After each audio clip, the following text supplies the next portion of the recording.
Bonjour et bienvenue sur la chaîne Zone Bourse. Alors au départ, j'avais pas prévu de faire une vidéo sur GameStop, tout simplement parce que c'est un sujet qui a été abordé partout.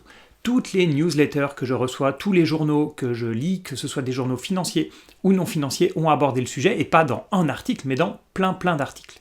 Mais ce qui m'a décidé à faire cette vidéo, c'est déjà que vous êtes plusieurs à m'avoir demandé dans des commentaires sur YouTube ou ailleurs de faire une vidéo sur le sujet, et puis ensuite c'est parce qu'il y a beaucoup quand même de commentateurs qui se focalisent uniquement sur la partie Reddit sans raconter le début de l'histoire. Donc bien sûr, je vais vous raconter cette histoire à ma manière, mais surtout on va voir qui gagne, qui perd, est-ce que ça marche tout le temps et est-ce que c'est légal. Alors comme je vous le disais, on lit partout que tout démarre sur Reddit, sur le forum Wall Street Bets, qui est passé de 2 millions à 5 millions d'abonnés en une semaine. Alors moi, c'est un forum sur lequel je traînais il y a quelques années. Bon, comme tout ce qu'on trouve sur Reddit, il y a du très bon, il y a du très mauvais.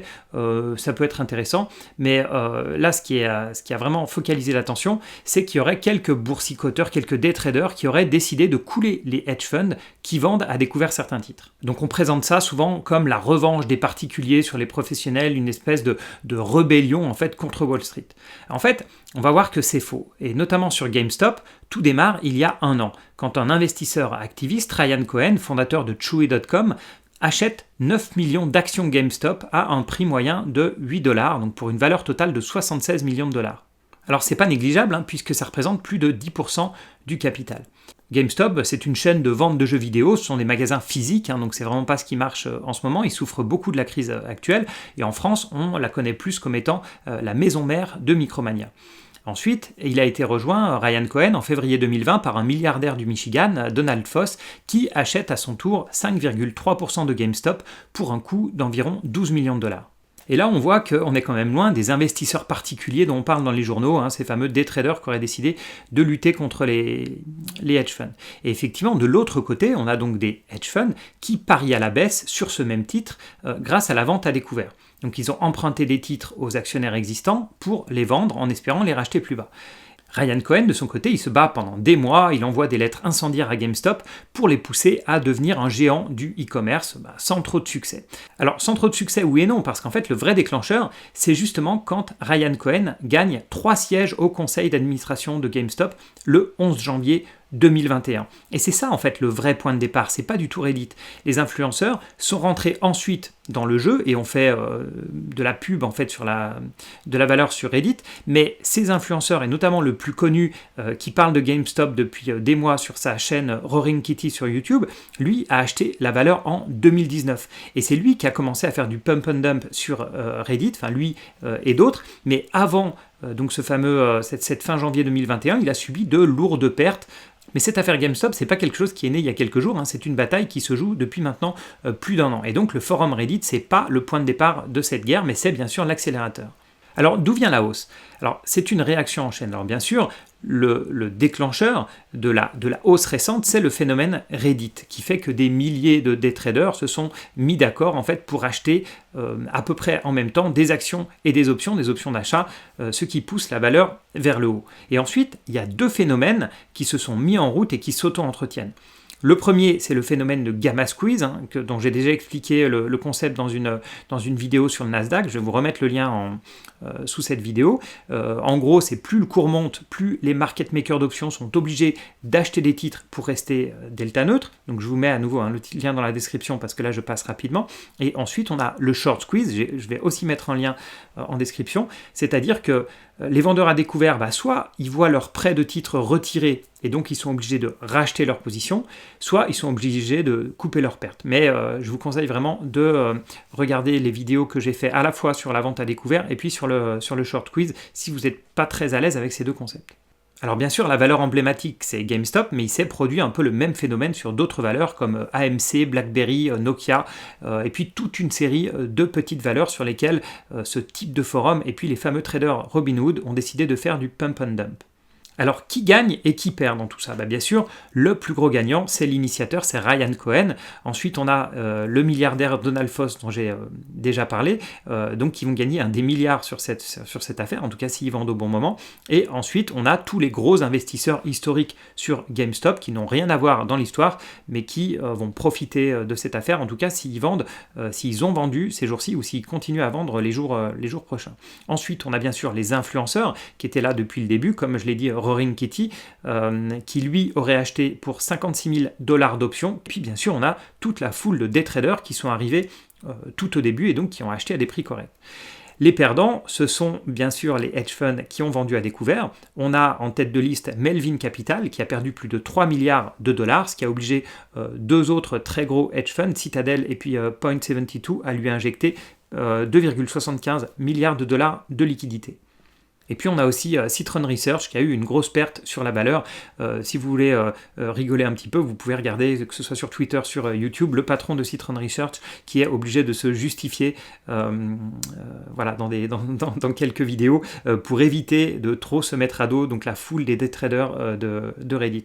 Mais il ne faut pas oublier, on a tendance aussi à l'oublier, il ne faut pas oublier tous les day traders qui eux sont rentrés tardivement sur la valeur, et c'est vrai que quand on regarde, si vous suivez un petit peu donc Wall Street Bets et notamment tout ce qui concerne GameStop, on voit beaucoup d'acheteurs qui sont rentrés à des prix très élevés et qui demandent est-ce que c'est bon si j'achète à 200 $, est-ce que vous pensez que j'achète à un bon prix? Et comme ce phénomène, il n'est pas lié uniquement à GameStop, mais on a bien vu le jeu entre Elon Musk sur Tesla et puis les vendeurs à découvert. D'ailleurs, Elon Musk, regardez ses tweets récemment, il est aux anges de voir les vendeurs à découvert se faire exploser comme ça. Donc il n'arrête pas de tweeter sa joie et il supporte à fond les day traders de Reddit. Donc GameStop, c'est pas la seule position, il y a plein de positions, il y a plus de 5000 titres qui sont shortés aux États-Unis et les hedge funds auraient perdu 70 milliards de dollars depuis début janvier, en moins d'un mois, donc en vendant à découvert. Et en Europe, ce serait un peu moins, mais rien que sur 2 titres, sur Pearson, les vendeurs à découvert auraient perdu 200 millions de dollars et le même montant sur Nokia, selon le fournisseur de données Ortex.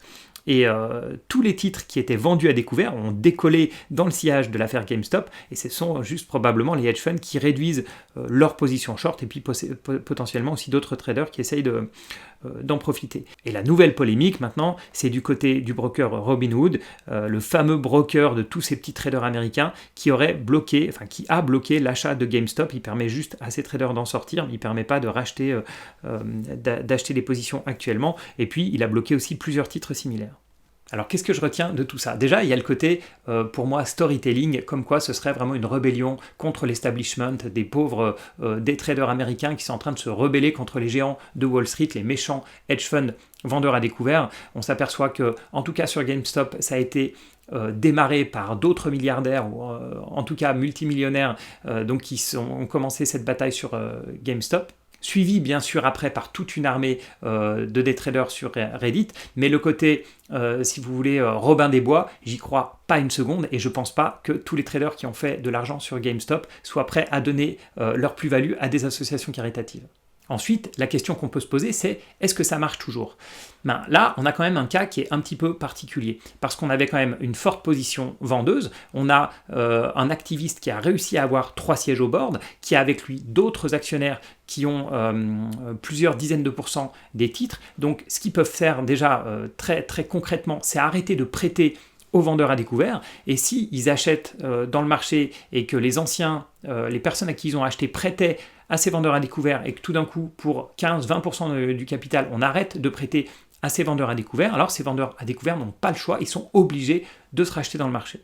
Et donc, est-ce que ça marche? Oui et non, parce que là, on voit qu'il y a à la fois des professionnels, on va dire, en tout cas des gros investisseurs qui ont mis plus de 100 millions de dollars sur la valeur, qui sont épaulés donc ensuite par les fameux day traders, mais si vous commencez votre petite discussion sur un forum sur une petite valeur, je ne suis pas sûr du tout que ça marche. Et ensuite, comme je l'ai dit, ce qu'on oublie, c'est que ce sont les day traders qui sont rentrés tout au début qui vont gagner, mais ceux qui rentrent tardivement, en général, c'est plutôt eux qui vont aussi avoir mal dans l'affaire, et il n'y aura pas que les vendeurs à découvert. Parce que ce qu'il ne faut pas oublier, c'est que tous ces pump and dump, ce sont des mini-pyramides de Ponzi, c'est-à-dire que en fait, ce sont les derniers entrants qui sont en train de payer pour les premiers. Et donc, plus vous rentrez tard, plus vous êtes en train de payer les plus-values des autres, et ceux qui ont acheté au plus haut ne sont pas toujours les vendeurs à découvert. Alors, est-ce que c'est légal? Ça peut paraître une question facile à répondre, et pourtant, ça ne l'est pas du tout. Là, le gendarme des marchés américains, la SEC, elle est en train de regarder avec attention ce qui se passe sur GameStop et les autres valeurs, mais en fait, la notion de manipulation des cours, elle n'est pas clairement définie, et c'est pas si évident de savoir si ces influenceurs ou ces redditeurs donc, qui ont mis des commentaires en disant on va tous se liguer contre les hedge funds pour acheter du GameStop, c'est pas clair si c'est réellement de la manipulation de cours. Mais surtout, ce que je retiens de tout ça, et c'est ce qui m'attriste un petit peu, c'est pas du tout le fait que quelques day traders comme ça s'amusent à défier un peu les géants de Wall Street, ça c'est plutôt ce qui m'amuse, mais ce qui m'attriste, c'est que ça me confirme réellement qu'il y a de grosses bulles sur certaines valeurs, et on sait comment ça se passe. Pour ceux qui ont vécu l'éclatement de la bulle des années 2000, on sait que les investisseurs particuliers vont très probablement souffrir de l'éclatement de ces différentes bulles. Ça va faire très très mal. Peut-être qu'une petite partie d'entre eux vont y gagner, mais il y a une grosse majorité qui va perdre beaucoup d'argent. Donc ça, c'est quelque chose qui m'attriste, et puis ça me fait un petit peu peur aussi pour le marché en général. Comme vous le savez, je pense que le marché est surévalué, mais pas en bulle, mais plus je vois ce type de nouvelles apparaître dans les journaux, plus j'étudie comment les day traders sont en train de modifier le marché, plus ça m'inquiète pour la suite. Voilà, merci encore de m'avoir suivi jusqu'au bout pour cette vidéo. Je vous remercie pour tous vos likes, pour tous vos partages, tous vos commentaires, c'est vraiment super sympa, et moi je vous dis à bientôt pour une autre vidéo.